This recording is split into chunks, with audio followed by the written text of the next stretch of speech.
అందరికీ కూడా యేసుక్రీస్తు నామంలో వందనాలు. లూకా సువార్త మొదటి అధ్యాయంలో నిన్న కొన్ని విషయాలు మనం చూసుకున్నాం.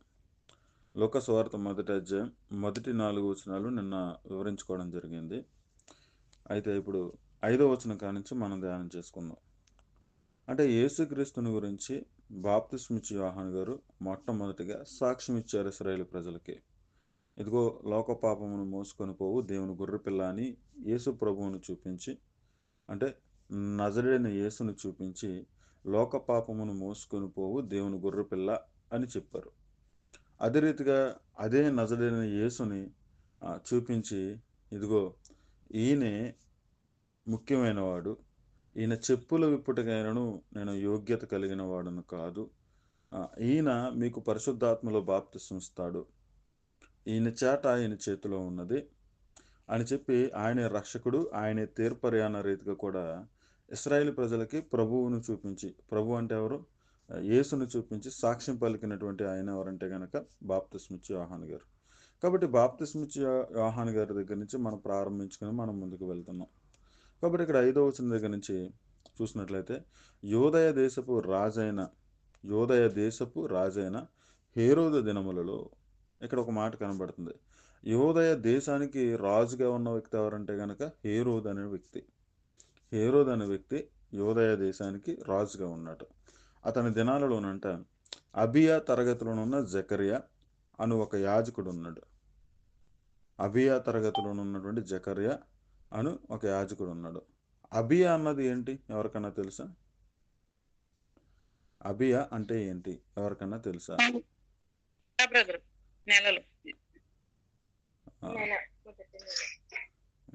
Right, okay. ఇశ్రాయేలీల క్యాలెండర్లో ఉన్నటువంటి ఒక నెల పేరు, అంతేనమ్మా?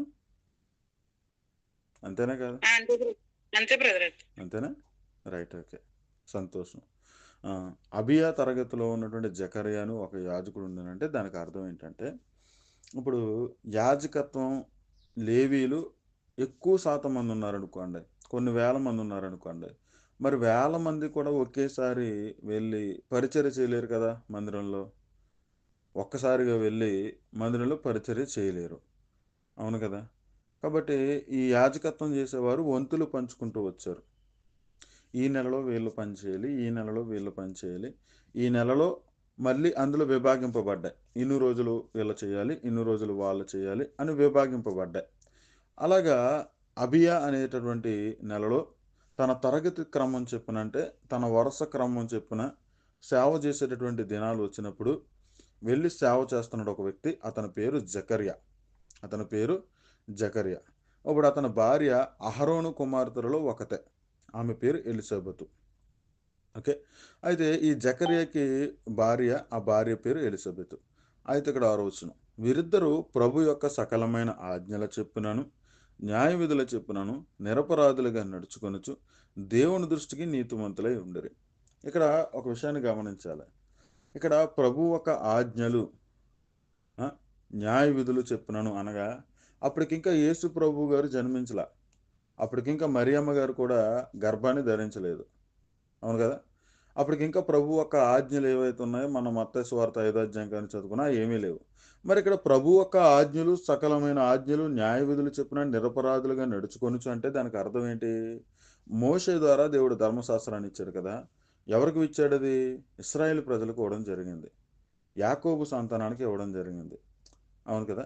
కాబట్టి ఈ యొక్క ఇశ్రాయేలు ప్రజల దేవుడిగా ఉన్నటువంటి యెహోవా ఎవరైతే ఉన్నారో ఆయన మోషే ద్వారా ఏ ఆజ్ఞలు, కట్టడలు, నియమాలు ఇచ్చారో వాటన్నిటిలో కూడా వీరిరువురు కూడా చక్కగా దేవుని యందు విశ్వాసము, భయభక్తులతో వాటన్నిటిని నెరవేర్చుతూ వచ్చారు కాబట్టి, వాటన్నిటిని కూడా కలిగి జీవిస్తూ వచ్చారు కాబట్టి, వాటన్నిటిని కూడా వారు అనుసరిస్తూ వచ్చారు కాబట్టి, వారు విశ్వాసము, భయభక్తులు కలిగినటువంటి ధర్మశాస్త్రపు నడవడిక వలన వారు దేవుని దృష్టికి ఎలా ఉన్నారంట? నీతిమంతులై ఉన్నారట. ఎలా ఉన్నారు? నీతిమంతులుగా ఉన్నారు. అయితే 7వ వచనం చూద్దాం. ఎలిజబెత్ గొడ్రాలైనందున వారికి పిల్లలు లేకపోయారు, మరి వారిద్దరు బహుకాలము గడిచిన వృద్ధులయ్యారు. ఇప్పుడు ఎలిజబెత్ గొడ్రాలుగా ఉంది, వాళ్ళు వృద్ధాప్య దశకు వచ్చేసారు, అంటే వారికి పిల్లలు అనేవారు లేరు. Okay, right. వాళ్ళు చాలా కాలం గడిచిపోయినటువంటి, చాలా వయసు మీరిపోయినటువంటి వృద్ధాప్యంలో ఉన్నారు. ఎనిమిదో వచనం దగ్గరకు వచ్చేటప్పటికి జకర్యా తన తరగతి క్రమం చెప్పున దేవుని ఎదుట యాజక ధర్మము జరిగించుచుండగా యాజక మర్యాద చెప్పున ప్రభు ఆలయంలోనికి వెళ్ళి ధూపము వేయుటకు అతనికి వంతు వచ్చాను. యాజక ధర్మం చెప్పున వారు వెళ్ళి ధూపం వేసే పరిస్థితులు ఉన్నాయి మందిరంలో. అతి పరిశుద్ధ ఏదైతే అక్కడ దేవుడు సేవోపకరణాలు ఉన్నాయో అక్కడ ధూపం వేయాలి. అక్కడ ఆ ధూపం వేసే పరిస్థితులు వచ్చినప్పుడు జకర్యా వెళ్ళాడు. జకర్యా లోపలికి వెళ్ళిన తర్వాత జరిగింది ఏంటో మనం చూద్దాం. 10వ వచనం. ధూప సమయమందు ప్రజల సమూహమంతా వెలుపల ప్రార్థన చేయుచుండగా. ప్రజలు ఏం చేస్తున్నారు? బయట ప్రార్థన చేస్తున్నారు. లోపల ఎవరు ధూపం వేస్తున్నారు? జకర్యా ధూపం వేస్తున్నాడు. అయితే ఈ పరిస్థితులు జరుగుతుండగా ఏం జరుగుతుందో చూద్దాం. యాజక మర్యాద చొప్పున ప్రభు ఆలయంలోనికి వెళ్ళి ధూపం వేయుచుండగా అతనికి వంతు వచ్చాను. ధూప సమయమందు ప్రజల సమూహం అంతయు వెలుపల ప్రార్థన చేయుచుండగా ప్రభు దూత ధూపవేదిక కుడివైపున నిలిచి అతనికి కనబడగా జకర్యా అతన్ని చూచి తొందరపడి భయపడిన వాడాయను. అయితే ధూపం వేస్తున్నప్పుడు ధూపవేదిక దగ్గర ఒక దేవదూత కనబడడం జరిగింది. ఆ దేవదూతని ఆయన అనేసి సంబోధించడం కూడా జరిగింది. అయితే ఆ దూతను చూసినప్పుడు జకర్యా భయపడ్డాడు. భయపడిన తర్వాత 13 వచనం. అప్పుడు ఆ దూత అతనితో, జకర్యా భయపడకము, నీ ప్రార్థన వినబడినది. నీ భార్య అయిన ఎలిజబెతు నీకు కుమారుని కనును. అతనికి యోహాను అని పేరు పెట్టుదువు. ఇక్కడ ఒక మాట దూత చెప్తుంది. జకర్యా నువ్వు భయపడద్దు, నీ ప్రార్థన వినబడింది. ఇప్పుడు నీకు ఒక సంతానం కలుగుతుంది. నీ భార్య ఒక కుమారునికి జన్మనిస్తుంది. ఆ కుమారుడికి నువ్వు యోహానని పేరు పెట్టాలి. ఏమని పేరు పెట్టాలి? యోహానని నువ్వు పేరు పెట్టాలి, పేరు పెట్టుదు. అయితే అతడు ప్రభు దృష్టికి గొప్పవాడై, అంటే దేవుని దృష్టికి గొప్పవాడై ద్రాక్షారసమైనను మద్యమైనను త్రాగక తన తల్లి గర్భమున పుట్టినది మొదలుకొని పరిశుద్ధాత్మతో నిండుకొనిన వాడై. తల్లి గర్భంలో ఉన్నప్పుడు ఆ శిశువు పరిశుద్ధాత్మతో నిండుకుంటాడు.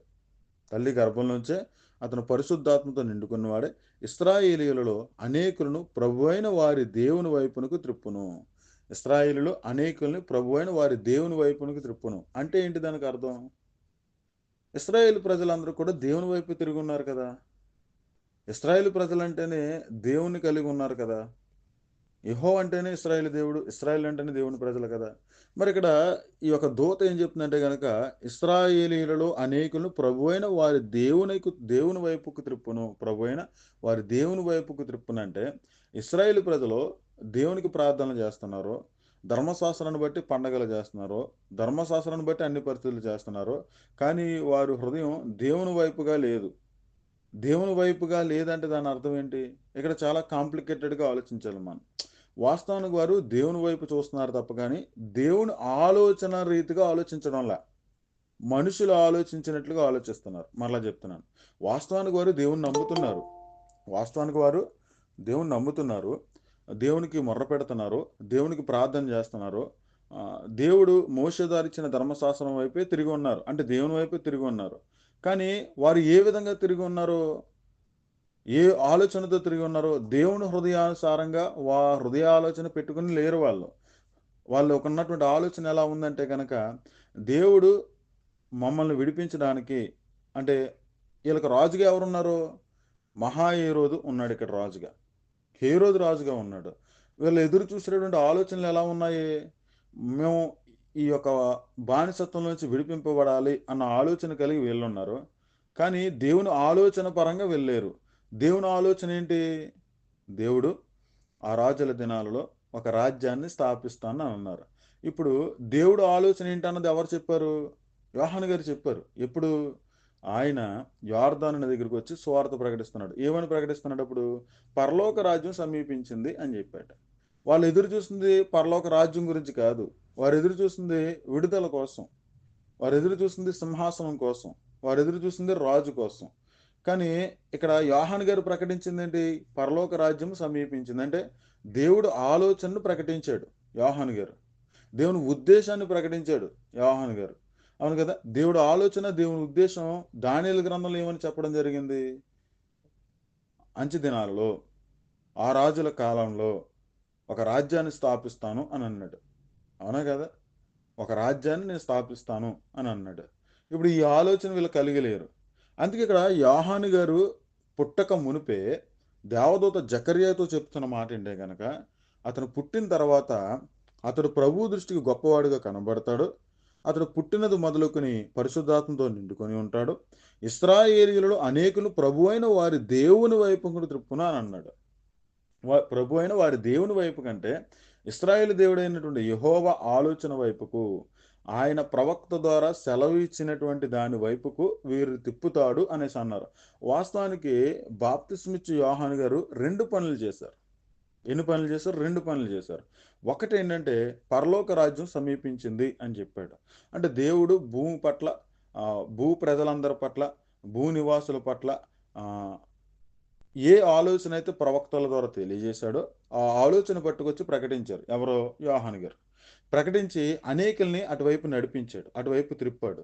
కాబట్టి పరలోక రాజ్యం సమీపించింది గనుక మారు మనసు పొంది బాప్తిసం తీసుకోండి అని చెప్పి అనేకుల్ని దేవుని వైపు త్రిప్పాడు. అంటే దేవుని ఆలోచన, దేవుడు ఏదైతే ప్రవక్తల గ్రంథాల్లో ప్రవచించి చెప్పించాడో ఆ ప్రవచనాన్ని ఎత్తి ఆ ప్రవచనంలోనికి, అనగా దేవుని ఒక ఆలోచన వైపు, దేవుని వైపు త్రిప్పారు. అంటే వీళ్ళు అంతకుముందు ఏ ఆలోచన కలిగి ఉన్నారో, ఇశ్రాయేలు దేవుడైన యెహోవాయే మాకు దేవుడిగా ఉన్నారు, కానీ వారు కలిగి ఉన్న ఆలోచన ఏంటంటే గనక బానిసత్వ విడుదల కోరుకున్నారు. రక్షకుడి కోసం ఎదురు చూస్తారు, సింహాసనం కోసం ఎదురు చూస్తారు వాళ్ళు. కానీ దేవుడు ఆలోచన ఏమై ఉన్నది అన్నది వారు దేవుని హృదయానుసారంగా ఆలోచన పెట్టుకోకుండా విడుదలనే వెతుక్కున్నారు తప్ప కానీ, వాళ్ళు ఈ విధమైన ఆలోచనే కలిగి ఉన్నారు తప్ప కానీ వాస్తవానికి దేవుని హృదయానుసారమైన ఆలోచనలు కలిగలేరు. కాబట్టి ఇక్కడ యోహాను గారు వచ్చి ఇశ్రాయేలు ప్రజల మధ్యన ప్రకటించింది ఏంటి? ఫస్ట్ పరలోక రాజ్యం సమీపించింది, దీన్ని నమ్మండి అన్నారు. అంటే వీరు ఎప్పుడైతే నమ్మేటట్లుగా వీరి హృదయాన్ని మార్చుకున్నారో దేవుని వైపు తిరిగినట్టు. దేవుని వైపు తిరగడం అంటే దేవుడు ఆలోచన నమ్ముతున్నట్టు, దేవుని ఉద్దేశాన్ని నమ్ముతున్నట్టు. దేవుడు ఆలోచన, దేవుని ఉద్దేశం ఏమై ఉంది? అతి త్వరలో పరలోకమందు ఉన్నటువంటి దేవుడు భూమి మీద రాజ్యాన్ని స్థాపించబోతున్నాడు. ఈ ఆలోచననే చెప్పాడు యోహాను గారు. అయితే ఇక్కడ ఈ యొక్క వచనానికి కరెక్ట్గా సరిపోయిందా లేదా? కరెక్ట్గా సరిపోయింది కదా. అయితే ఇప్పుడు ఈ బాప్తిస్మిచ్చు యోహాను గారు మొదటిగా చేసిన పని ఇదైతే కనుక, రెండవ పని ఏంటనుకున్నారు? యేసుక్రీస్తు గారి గురించి ప్రకటించడం. అంటే నజడైన యేసుని చూపించి ఈయనే దేవుని గొర్రెపిల్ల అని చెప్పాడు. ఇప్పుడు ప్రభు అయిన వారి దేవుని వైపుకి త్రిప్పనంటే ధర్మశాస్త్రాన్ని బట్టి తండ్రిగా ఉన్నటువంటి దేవుని వైపు త్రిప్పిన ప్రసంగం చేశారు. తర్వాత ఆ ధర్మశాస్త్రాన్ని ఇచ్చినటువంటి దేవుడు లోకానికి అనుగ్రహించినటువంటి రక్షకుడు, లోకాన్ని పరిపాలించే పాలకుడు, ప్రభు, విమోచకుడు నైనటువంటి ఎవరైతే ఉన్నారో యేసు, ఆయన వైపు మరలా తిప్పుతున్నాడు. త్రిప్పాడా లేదా? శిష్యులందరినీ కూడా చూపించేమన్నారు? ఇదిగో లోక పాపమును మోసుకొని పోవు దేవుని గొర్రెపిల్ల అని సాక్ష్యం ఇచ్చాడు. యోహాను సువార్త, ఐ థింక్ దొరికితే మీకు చూపిస్తా. యోహాను సువార్త 1వ అధ్యాయం 35వ వచనం చూడండి. మరునాడు మరలా యోహానును అతని శిష్యులలో 2 నిల్చుచుండగా అతడు నడుచుచున్న యేసుని వైపు చూసి, ఇదిగో దేవుని గొర్రెపిల్ల అని చెప్పాను. అతడు చెప్పిన మాట ఆ 2 శిష్యులు విని యేసును వెంబడించిరి. యేసు వెనకకు తిరిగి వారు తను వెంబడించడం చూచి, మీరేమి వెతుకుచున్నారని వారిని అడుగగా. ఇంకా కొన్ని విషయాలు చూద్దాం. అదే యోహాను సువార్త 1వ అధ్యాయం 30వ వచనం కానీ చూద్దాం. అదే యోహాను సువార్త 1వ అధ్యాయం 29 నుంచి చూద్దాం. మరునాడు యోహాను యేసు తన యొద్దకు రాగా చూచి, ఇదిగో లోక పాపమును మోసుకొని పోవు దేవుని గొర్రెపిల్ల. చూడండి, శిష్యులు ఉన్నప్పుడు అదే మాట చెప్పాడు. శిష్యుల దగ్గర ఉన్నప్పుడు ఇదిగో లోక పాపమును మోసుకొని పోవు దేవుని గొర్రెపిల్ల అని. అదే యోర్దాను నది దగ్గర బాప్తిసం ఇస్తున్నప్పుడు కూడా అదే మాట చెప్పాడు. అక్కడ ప్రజలందరికీ చెప్పాడు, ఇక్కడ శిష్యులకి చెప్పాడు. ఒకటే మాట, ఇదిగో లోక పాపమును మోసుకొని పోవు దేవుని గొర్రెపిల్ల. ఈ విధమైన సాక్ష్యం కేవలం అక్కడ మాత్రమే కాదు, యేసుక్రీస్తు గారు ఎక్కడెక్కడైతే కనిపించారో అక్కడ ఖచ్చితంగా ఆయన చెప్పే ఉంటాడు బహుశా. కానీ ఇక్కడ 2 సందర్భాలే మనకు కనబడుతున్నాయి. ఇంకా 30వ వచనం కానీ చూసినట్లయితే, యోహాను సువార్త 1వ అధ్యాయం 30వ వచనం కానీ చూసినట్లయితే, నా వెనుక ఒక మనుషుడు వచ్చుచున్నాడు, ఆయన నాకంటే ప్రముఖుడు గనుక నాకంటే ముందటి వాడాయనని నేనెవరిని గూర్చి చెప్పితనో ఆయనే ఈయన. మొదటగా యోహాను గారు ఒక మాట చెప్పారు, నేను క్రీస్తుని కాదు, క్రీస్తుని తలంచకండి. నేను ఆ ప్రవక్తను కాదు, ఆ ప్రవక్తని తలంచకండి. నేను ఎవరంటే కనుక ఆయనకు ముందుగా వచ్చేటటువంటి ఒక దూతని, ఆయన ముందుగా మీకు పరిచయం చేయడానికి మెస్సయ్య ముందుగా వచ్చేటటువంటి దూతనని తను పరిచయం చేసుకుంటూ ఆయన నా వెనకాలే వస్తున్నాడు, నా వెనకాలే వస్తున్నాడు అని చెప్పారు. కానీ ఆయన ఎప్పుడు వస్తాడన్న ఆలోచన కూడా ఆయనకి తెలియదు. ఆయన ఎప్పుడు ఇశ్రాయేలు ప్రజలకి కనుపరుచుకుంటాడో అన్న విషయం కూడా ఆయనకి తెలియదు. అయితే ఇదే నువ్వు ప్రకటించాలని పరిశుద్ధాత్మ ద్వారా బోధింపబడిన వ్యక్తిగా మనకి యోహాను గారు కనబడతారు. ఈ విషయాన్ని దూత జకర్యాతో చెప్పింది. ఓకే. ఈ ఆలోచన మనం కలిగి ఉండాలి ఖచ్చితంగా. అయితే ఇక్కడ యొర్దాను నది దగ్గర బాప్తిస్మం ఇస్తున్నప్పుడు అక్కడ యేసుక్రీస్తు గారు రావడం ఈయన ఆశ్చర్యపడతాడు. యేసు రావడం చూసి ఆశ్చర్యపడతాడు. ఎందుకు ఆశ్చర్యపడ్డాడంటే, ఎప్పుడైతే ఆయన చూసినప్పుడు ఒక ఆలోచన అన్నది ఆయన హృదయంలో కలిగింది. ఆ తర్వాత అక్కడ జరిగిన పరిస్థితులను బట్టి ఈయనే ఆయన. దేవుడు ఏర్పరచుకున్న మెస్సయ్య, గొర్రెపిల్ల, లోకరక్షకుడు ఈయనే అనేసి గుర్తించాడు. ఆ గుర్తించినటువంటి పరిస్థితిని గురించి స్పష్టంగా ఇక్కడ మాట్లాడుతూ ఉంటారు. ఏ విధంగా యోహాను గారు యేసు ప్రభువుని, అంటే నజరేయుడైన యేసుని ప్రభువుగా, మెస్సయ్యగా, గొర్రెపిల్లగా నా వెనకాల వచ్చుచున్నవాడు చెప్పుల మోయుటకైను విప్పుటకైను పాత్రుడను కాదనేటువంటి ఏ వ్యక్తిని గురించి అయితే సాక్ష్యం ఇచ్చాడో ఆయనే ఈయననేసి ఏ విధంగా గుర్తించాడు అన్నది అదే యోహాను సువార్త 1వ అధ్యాయం 30వ వచనం కాడ నుంచి ఉంది చూడండి. నా వెనక ఒక మనుషుడు వచ్చుచున్నాడు, ఆయన నాకంటే ప్రముఖుడు గనుక నాకంటే ముందటి వాడాయనని నేను ఎవరిని గురించి చెప్పితనో ఆయనే ఈయన. నేను ఆయనను ఎరగనైతిని గాని ఆయన ఇశ్రాయేలుకు ప్రత్యక్షమగుటకు నేను నీళ్లలో బాప్తిసమిచ్చుచు వచ్చితనని చెప్పాను. ఇశ్రాయేలుకు ప్రత్యక్షమగుటకు నేను నీళ్లలో బాప్తిసమిచ్చుచు వచ్చితనని చెప్పాను. మరియు యోహాను సాక్ష్యమిచ్చుచు ఆత్మ పావురం వలె ఆకాశం నుండి దిగువచ్చుట చూచితిని. ఆ ఆత్మ ఆయన మీద నిలిచెను. నేను ఆయనను ఎరుగనైతిని గాని నీళ్లలో బాప్తిసమిచ్చుటకు నన్ను పంపిన వాడు నీవెవని మీద ఆత్మ దిగి వచ్చుట నిలుచునో. చూడండి ఇక్కడ ఏమనుంది, నీళ్లలో బాప్తిసమిచ్చుటకు నన్ను పంపినవాడు నీవు ఎవరి మీద ఆత్మ దిగి వచ్చి నిలుచుట చూచుతో ఆయనే పరిశుద్ధాత్మలో బాప్తిసమిచ్చువాడని నాతో చెప్పాను. ఈయనే దేవుని కుమారుడని నేను తెలుసుకుని సాక్ష్యం ఇచ్చితనని నేను. నజరేయుడైన యేసుని దేవుని కుమారుడు అని సాక్ష్యం ఇచ్చాడు. అంటే యోహాను గారు 2 పనులు చేశారు. ఒకటి ఏంటంటే, భూమి మీద దేవుడు రాజ్యాన్ని స్థాపించే ఆలోచన దానియేలు ప్రవక్త ద్వారా, జకర్యా ప్రవక్త ద్వారా, చాలా మంది ప్రవక్తల ద్వారా తెలియజేశాడు. అయితే దేవుని ఒక ఆలోచన నెరవేర్చే టైం దగ్గరకు వచ్చింది. దేవుడు ప్రవక్తల ద్వారా చెప్పినటువంటి మాట నెరవేర్చే టైం దగ్గరకు వచ్చింది. ఆ టైం ఏంటంటే కనుక దేవుడు భూమి మీద రాజ్యాన్ని స్థాపించడం. దాని వైపు త్రిప్పాడు అందరు. నేను అది నమ్మిన వారందరూ కూడా ఆ విషయంలో మారు మనసు పొంది అది నమ్మి ఎవరైతే ఉన్నారో వారందరూ కూడా బాప్తిస్మం అనేది తీసుకున్నారు. అది పరలోక రాజ్యము సమీపించి ఉన్నది అనే మాటను నమ్మి అనే విషయంలో మనసు మార్చుకుని తీసుకునే బాప్తిసాన్ని అందరికి ఇచ్చాడు. అర్థమవుతుందండి. ఆ తర్వాత ఆయన మరలా అదే ఇశ్రాయేలు ప్రజలను ఎవరి వైపు త్రిప్పాడు? నజరేయుడైన యేసు వైపు త్రిప్పాడు. ఈయన దేవుని గొర్రెపిల్ల. నేను ఎవరి గురించి అయితే చెప్పానో నా వెనకాల ఒక మనుషుడు వస్తున్నాడు, ఆయన చెప్పుల మోయటకైనా విప్పుటకైనా నేను పాత్రుడను కాదు అని చెప్పినటువంటి ఒక వ్యక్తి ఉన్నారు కదా, ఆ వ్యక్తి ఎవరో కాదు ఈయనే అని యేసుని చూపించాడు. అంటే ఇశ్రాయేలు ప్రజలను మొదట దేవుడు ఒక ఆలోచనలోకి నడిపించాడు. ఆ తర్వాత ఆ దేవుడు భూమి మీదకు అనుగ్రహించిన తన కుమారుడైనటువంటి యేసు వైపుకు వీరిని త్రిప్పాడు. ఇప్పుడు మనం ఇక్కడ చూద్దామా, లూకా సువార్త 1వ అధ్యాయం 17వ వచనంలో ఏమనుందో 16వ వచనంలో స్పష్టంగా దేవదూత ఏం చెప్తుంది? ఇశ్రాయేలీయులలో అనేకులను ప్రభువైన వారి దేవుని వైపునకు త్రిప్పును. ఏం కనబడుతుందో చూడండి. ఏం కనబడుతుందో చూడండి. ఎంత స్పష్టంగా కనబడుతుంది ఇక్కడ. ఇది ఈ విధంగా ఆయన పని చేస్తాడని ముందుగానే ఆయన పుట్టక మునిపే దేవదూత పలకడం జరిగింది. ఆ తర్వాత అదే పని చేశాడు. అది మనం చూసుకున్నాం. తర్వాత 17వ వచనంలో చూసినట్లయితే కనుక, మరియు అతడు తండ్రుల హృదయంలో పిల్లల తట్టునకును అవిధేయులను నీతిమంతుల జ్ఞానమును అనుసరించుటకును త్రిప్పి ప్రభువు కొరకు ఆయుత్తపడి ఉన్న ప్రజలను సిద్ధపరచుటకే ఏలియా యొక్క ఆత్మయు శక్తియు గలవాడే ఆయనకు ముందుగా వెళ్ళును గనుక నీకు సంతోషమును మహా ఆనందమును కలుగును. అతడు పుట్టినందున అనేకులు సంతోషింతురనెను. ఇక్కడ చూడండి, ప్రభువు కొరకు ఆయుత్తపడి ఉన్న ప్రజలను సిద్ధపరచుటకే, మెస్సయ్య కోసం ఎదురు చూస్తున్న వారందరినీ కూడా సిద్ధపరిచాడు. ఏమని సిద్ధపరిచాడు? దేవుని ఆలోచనలో కలిగి ఉన్నటువంటి వారు, దేవుని కొరకు ఎదురు చూసేవారు, అంటే మెస్సయ్య కొరకు ఎదురు చూస్తున్న వారు ఎవరైతే ఉన్నారో వారందరిని ఏ విధంగా సిద్ధపరిచాడు?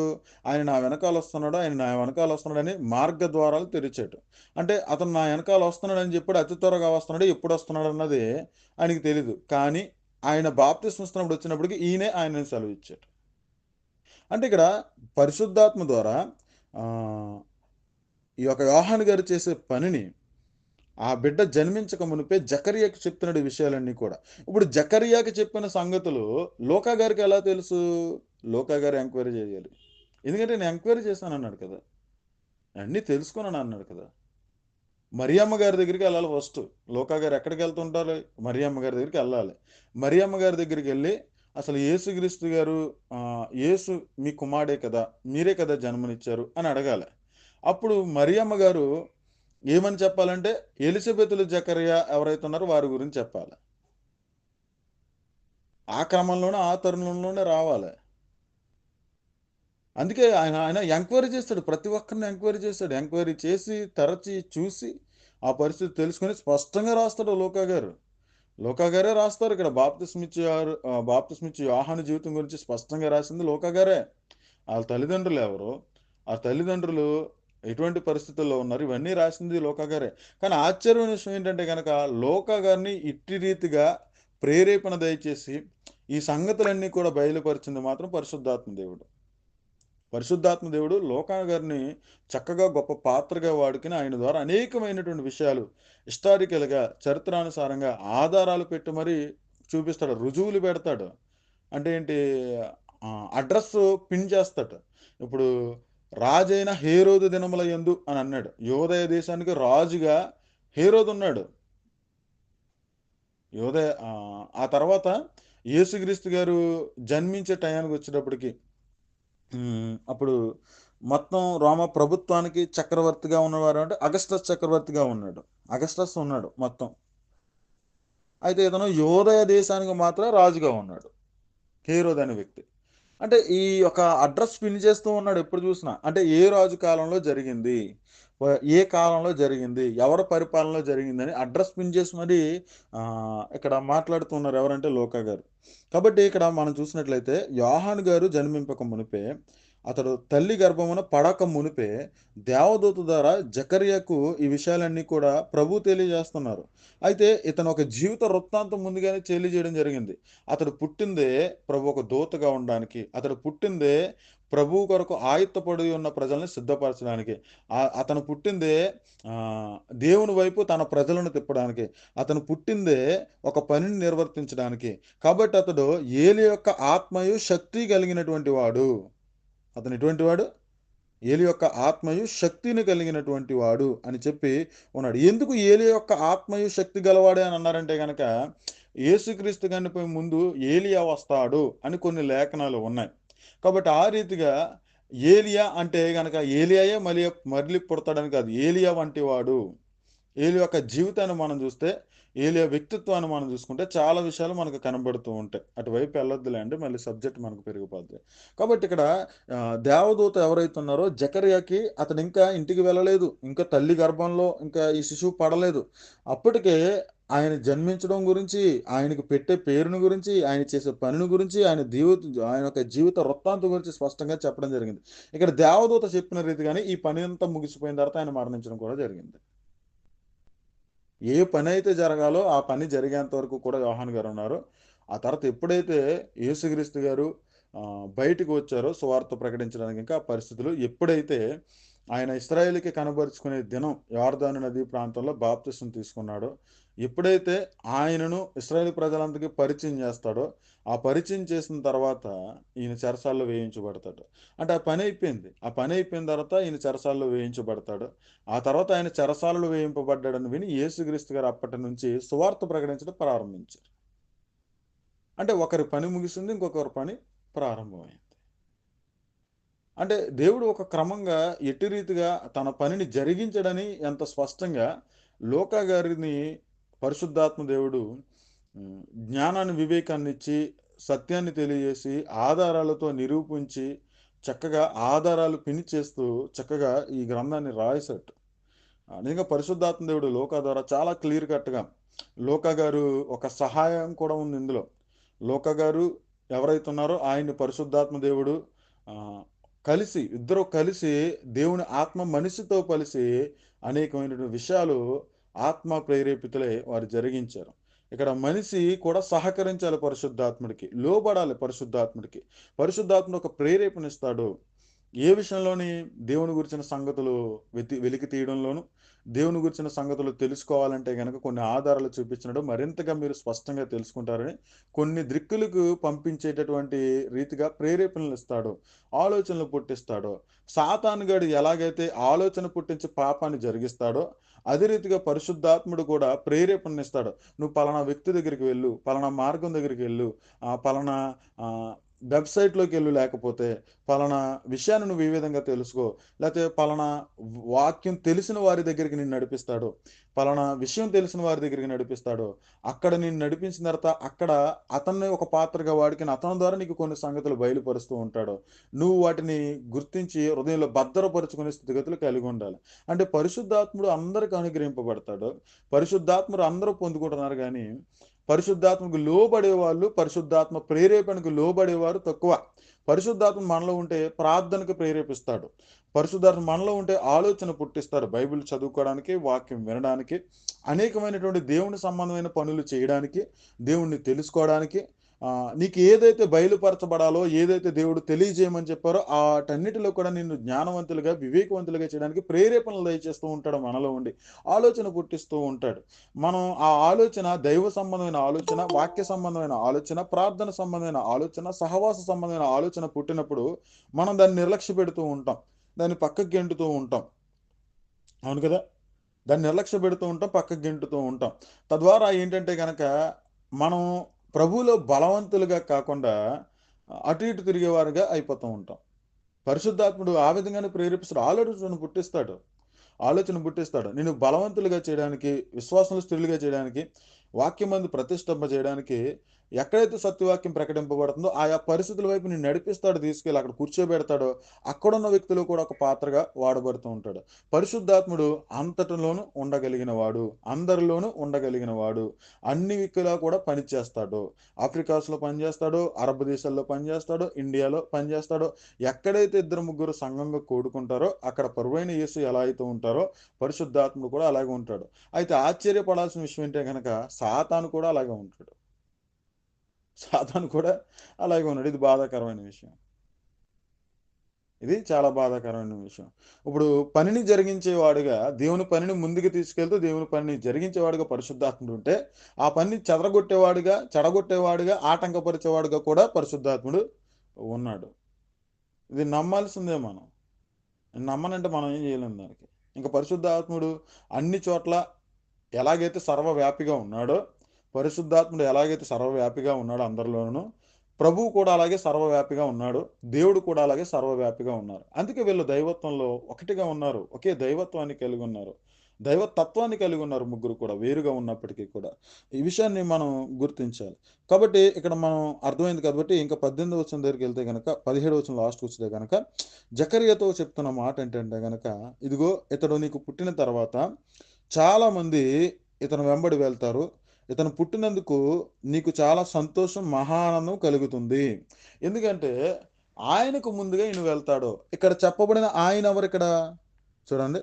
ఆయనకు ముందుగా వెళ్ళును గనుక, ఇక్కడ చెప్పబడిన ఆయన అంటే ఎవరో తెలుసా? నజరేయుడైన యేసు. ఆయనకు ముందుగా వెళ్ళినంటే మరి పైన చెప్పినటువంటి ప్రభువు దృష్టికి గొప్పవాడై అంటే ఎవరు ఈయన? దేవుడు. దేవుని దృష్టికి గొప్పవాడై. ఓకే. ఇప్పుడు ఆయనకు ముందుగా వెళ్ళినంటే ఎవరికి ముందుగా వచ్చాడు ప్రకటించడానికి? ఎవరు ముందు ప్రకటించారు? ప్రభు యొక్క ఆలోచనలు, దేవుని యొక్క ఆలోచనలు, దేవుని యొక్క ఉద్దేశాలు, పరలోక రాజ్యం సమీపించి ఉన్నది అని ఎవరు ప్రకటించారు? యోహాను గారు ప్రకటించారు. తర్వాత ఎవరు ప్రకటించారు? యేసు ప్రకటించారు. కాబట్టి ఆయనకు ముందుగా ఈయన వెళ్తాడు. అంటే ఇక్కడ ముగ్గురు కనబడుతున్నారా? పరిశుద్ధాత్ముడేమో ఎవరిలో ఉన్నాడు? పుట్టినది మొదలుగా, తల్లి గర్భంలో పడినది మొదలుకొని పరిశుద్ధాత్మతో నిండుకున్నవాడై. అవును కదా? ఇప్పుడు దేవుడు ఏదైతే ఉన్నారో ఆయన దృష్టికి తను గొప్పవాడుగా ఉంటాడు. ప్రభు దృష్టికి తను గొప్పవాడు. ఈ ప్రభు అంటే ఎవరన్నది పై వచనంలో ఉంది. ఆ ప్రభు ఎవరని చెప్పాను? ధర్మశాస్త్రం ఇచ్చినటువంటి ప్రభువు, తండ్రి అయిన దేవుడు అని చెప్పుకున్నాం. అతని దేవుని దృష్టికి తను గొప్పవాడుగా కనబడతాడు. గొప్పవాడుగా కనబడుతున్నటువంటి ఈయనలో పరిశుద్ధాత్మతో నిండుకొని వాడే ఉన్నాడు. ఈ పరిశుద్ధాత్మతో నిండుకున్న ఈయన ప్రభువు కంటే ముందుగా వెళ్తూ ఉంటాడు. ఆయన అనే మాట ఇక్కడ ప్రభువుని గురించినదే ఉన్నది. ప్రభు అనే మాట ఇక్కడ తండ్రిని దేవుని గురించినదే ఉన్నది. పరిశుద్ధాత్ముడు ఇక్కడ ఎక్కడ ఉన్నాడు? యోహాను గారిలో ఉంటాడు అన్న విషయాన్ని ఎవరు చెప్తున్నారు? ఎవరు చెప్తున్నారు? దేవదూత చెప్తుంది. అందుకే ఈ లోకంలో ఈ లోకంలో అంటే మనుషుల పట్ల దేవుని చిత్తాన్ని జరిగించిన వారు పాత్ర ముగ్గురిది కూడా ఎల్లప్పుడూ ఉంది. అనాది కాలం నుంచి కూడా ఆదికాండం మొదలుకొని ప్రకటన గ్రంథం వరకు కూడా సంఘాలలో కూడా ఇశ్రాయేలు రాజ్యంలో కూడా ప్రతి పరిస్థితిలో కూడా తండ్రి, కుమార, పరిశుద్ధాత్మలు ముగ్గురు పాత్ర కనబడుతూ ఉంటది. వారు ఒకే కార్యాన్ని జరిగిస్తూ వచ్చారు. వారు వారి వంతుల చొప్పున జరిగిస్తూ ఒకే పనిని జరిగిస్తూ ఉన్నారు ముగ్గురు కూడా. ఈ విషయాన్ని మనం గమనించాలి. అయితే మనం ముందుకెళ్ళిపోతే గనక 18వ వచనంలో జకర్యా ఇది నాకెలాగు తెలియను? నేను ముసలివాడును, నా భార్యయు బహుకాలము గడిచినది. ఆ దూత బహుకాలము గడిచినదని ఆ దూతతో చెప్పగా, దూత నేను దేవుని సముఖమందు నిలుచు గాబ్రియేలును. డైరెక్ట్‌గా మాట్లాడు. నేను దేవుని సముఖమందు నిలుచు గాబ్రియేలును నీతో మాట్లాడుటకును ఈ వర్తమానం నీకు తెలుపుటకును పంపబడితిని. ఎవరి ద్వారా పంపబడ్డాను? దేవుని వద్ద నుంచి పంపబడ్డాను. అంటే పరలోకం నుండి నేను వచ్చాను. పరలోకం నుండి నేను వచ్చాను. అక్కడి నుంచి నేను పంపబడ్డాను. కాబట్టి నువ్వు నా మాట ఖచ్చితంగా నమ్మాలి అన్న రీతిగా ఆయన చెప్పడానికి ఈ విషయాలు చెప్తున్నాడు. ఈ సువార్తమానము నీకు తెలుపుటకు పంపబడితిని, మరియు నా మాటలు వాటి కాలమందు నెరవేరును. నీవు వాటిని నమ్మలేదు గనుక ఈ సంగతులు జరుగు దినము వరకు నీవు మాటలాడక మౌనమై ఉందువని అతనితో చెప్పాను. ఏం కనబడుతుందంటే జకర్యా చెప్పిన మాట నమ్మలేదు. దేవుని ఒక వాక్యాన్ని ప్రభు ఒక దృష్టికి గొప్ప నీతిమంతుడిగా ఉన్నటువంటి ఇతను దేవుడు ఈ కార్యాన్ని చేయబోతున్నాడన్న మాట నమ్మలేదు. నమ్మలేదు కాబట్టి అక్కడ దోషాన్ని శిక్షని పొందుకున్నాడు. ఎటువంటి శిక్షను పొందుకున్నాడో, ఇవి నమ్మలేదు కదా నువ్వు, ఇది జరిగేంత వరకు నువ్వు మోగవాడువై ఉంటాడు అన్నారు అంతే. దేవత ఒక మాట పలికింది అంతే. అతను మోగవాడైపోయాడు. ఎలా నమ్మాలి అని అన్నారు. వాస్తవానికి సారమ్మ గారు, అబ్రహాము గారి గురించి ఈయనకి స్పష్టంగా తెలుసు. అవును కదా! బహువృద్ధాప్యంలో ఉన్నప్పుడు వారికి కుమారుడు కలిగాడు. అప్పటికి సారమ్మ గారి గర్భం కూడా ఉడికిపోయింది. అదే రీతిగా జకర్యా, ఎలిజబెతుల పరిస్థితి కూడా అలాగే ఉంది. అలాగే ఉన్నప్పుడు దూత ద్వారా దేవుడు మాట్లాడాడు. కానీ ఆ మాటలు నమ్మరా? నమ్మలేదు. అందుకని ఏమన్నారు? ఈ మాటలు వాటి కాలమందు నెరవేరుతాయి. కాబట్టి నువ్వు నమ్మలేదు కాబట్టి ఈ సంగతులు జరుగు దినం వరకు కూడా నువ్వు మాటలాడక మౌనమై ఉంటావనేసి చెప్పడం జరిగింది. మనం ఇప్పటిదాకా చూసుకుంది ఏంటంటే గనక యోహాను గారి పుట్టుక గురించి మనం చూసుకుంటున్నాం. యోహాను గారి పుట్టుక సందర్భంలో జరిగే పరిస్థితుల గురించి మనం చూసుకుంటున్నాం.